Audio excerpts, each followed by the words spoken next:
Now, some challenges for you. Jot these down. I'm going to go through them very quickly now as we rush to a conclusion here in about 13 minutes.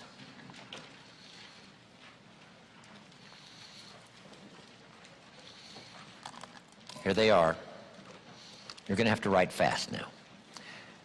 Here's number one. Review your performance, whether it's communication or whether it's activity or whether it's a CEO or whether it's on the job. Here's what my father said, a seminar in a sentence. I wish he was here to give it, but since he's not here, in his honor, I will give his seminar in a sentence. Here it is. Always do more than you get paid for to make an investment in your future. Now, some unions would argue with us on this, but that's my papa's seminar in a sentence. Always do more than you get paid for to make an investment in your future.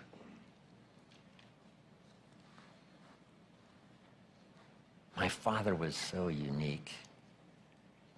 Papa said if it's raining, you can't fix the roof. If it isn't raining, it doesn't need to be fixed.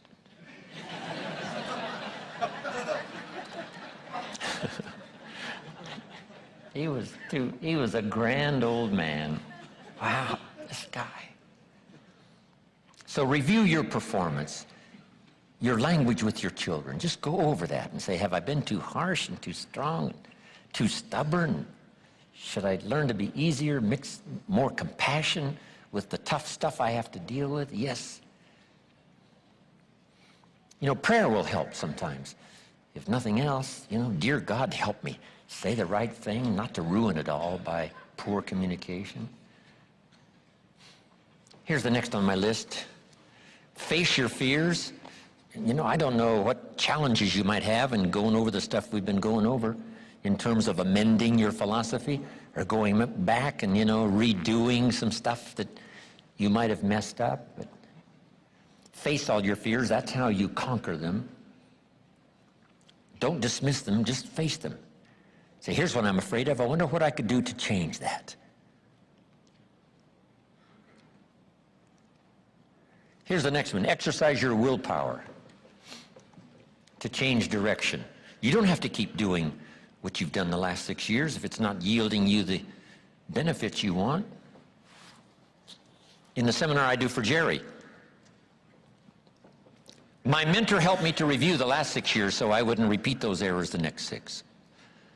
See, if you're a goose, you have no choice to do the next 6 like you did the last 6. But if you're not a goose, here's what you can do. Pick a new destination and start going that way. You say, well, I've done this for the last 2 years. I'll probably have to do it another 2. And the answer is no, not in a million years. Now, you can change one little degree at a time, or if you want to, you can revolutionize the whole thing. Who says you couldn't revolutionize the whole thing in a week's time and start a brand new direction that will most assuredly help you arrive in a brand new place a year from now, 3 years from now? No telling 5 years from now where you could arrive. Use your willpower to start the process. Just willpower to change a little or change a lot. Anybody can change. You don't have to repeat last year. Clean up the errors. Invest it now in the next year. Watch it make the difference. Here's the next one that's important. Parents have to do it. We ask our kids to do it, but we've got to do it. Admit your mistakes. Sometimes you have to admit them to others. Here's some of the best words in the English language. I'm sorry. The reason why those are good words is because it could start a whole new relationship.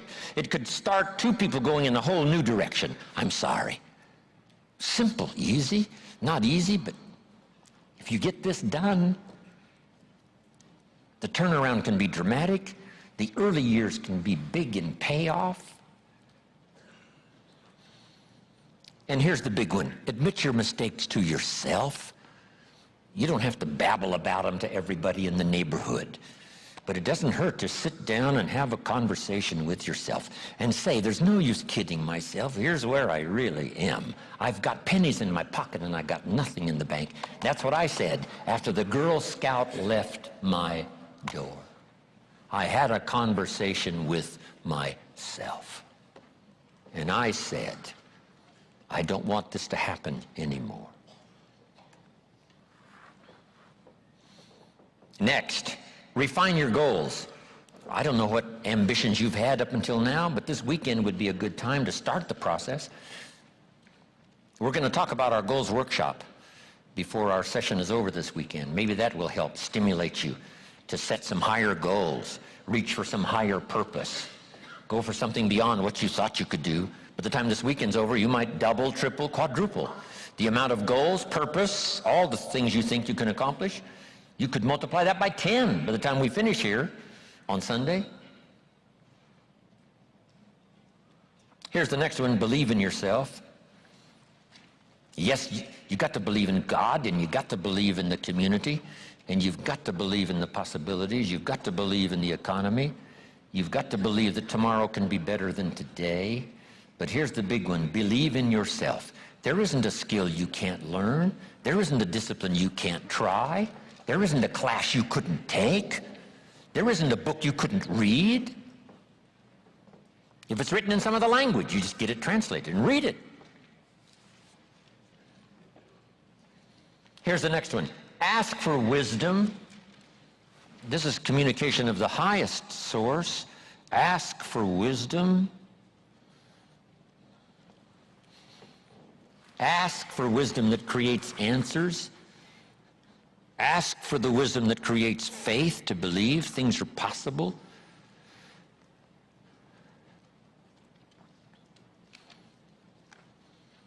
In King Solomon's day, there was the dilemma of two mothers who claimed the same baby. And the question was, whose baby is this? This mother says, it's mine. The other mother says, no, it's mine. Solomon said, bring me the baby.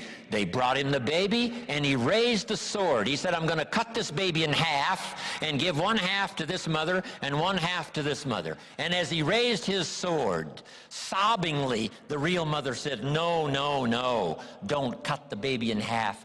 Give it to her, who was not the real mother. Solomon says, now I know who's the real mother. See, that is so wise.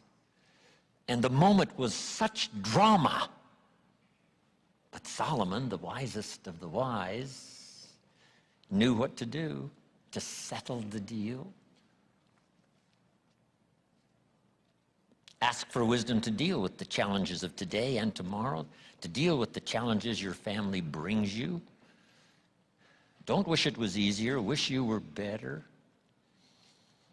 Here's the next one, conserve your time. I must learn to do this. How much time have I got left? Not an unlimited supply.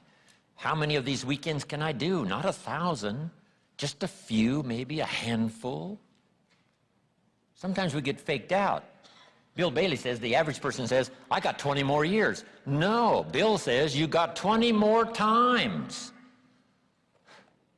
If you go fishing once a year, you've only got 20 more times to go fishing. Not 20 years. That fakes you out. I got 20 years. No, 20 times.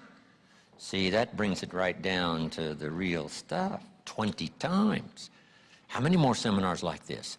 Not 1,000, a few, just a few. So would I mumble and stumble? Would I give you less than my best when I've only got a few more to give? And the answer is no, of course not. If you're a person of some dignity and quality, you wouldn't let that happen. Next, invest your profits. We're going to talk now about this before the weekend is over on financial independence. And I'm going to give you some excellent advice. Here was one of the philosophies Mr. Schoaf gave me, along with Mary Kay. Here's what he said, profits are better than wages. Wages make you a living, profits make you a fortune. Mary Kay and I went for that. Wow. Could we start earning profits while we're making a living? The answer is yes. I went berserk. Here's one now, protect your family.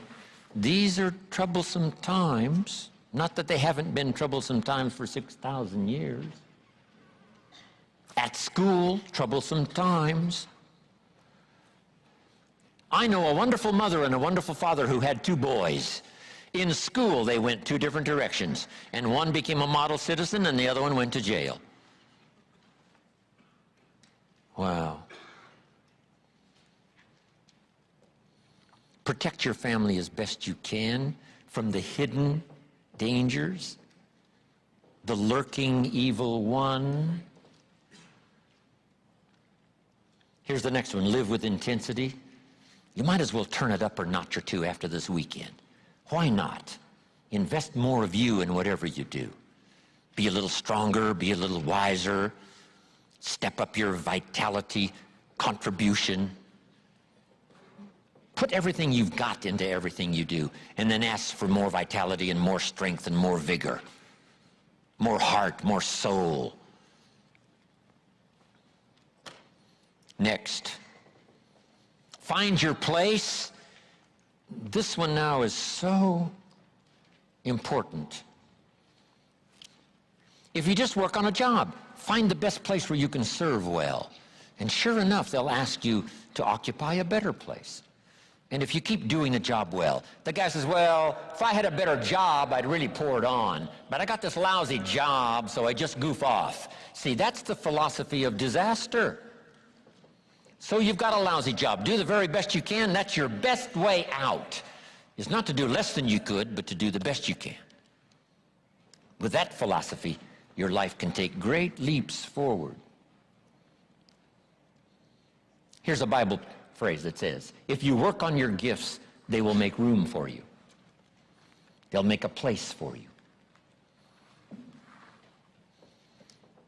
Here's the next one. Demand integrity from yourself. You can't demand integrity from someone else.